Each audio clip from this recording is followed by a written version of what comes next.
Tarlac. Sa yung sweltes. Init. Ayan yung isaw. Na yan ha. Kabok. Init pa. Ano? Siraan to eh.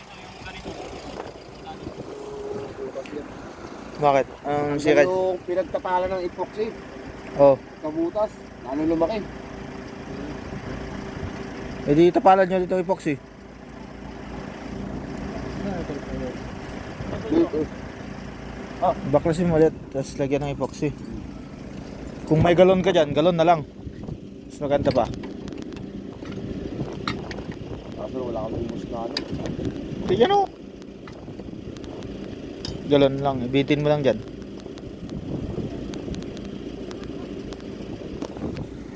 Kanina mga ganun.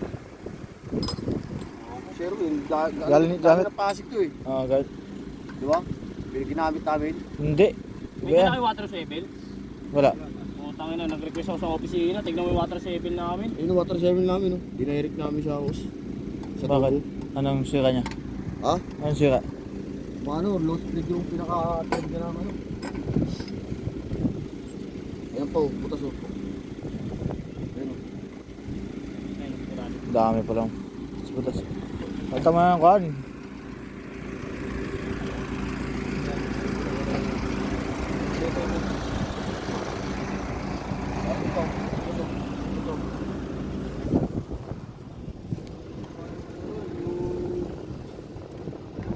Sinigan na lang ako ng pamasahe. Hindi na masayaros na lang ako, ano?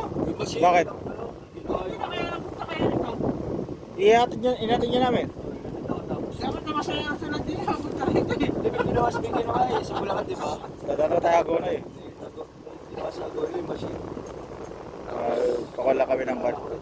Nagawa pa namin yung kuhan, Vegetator.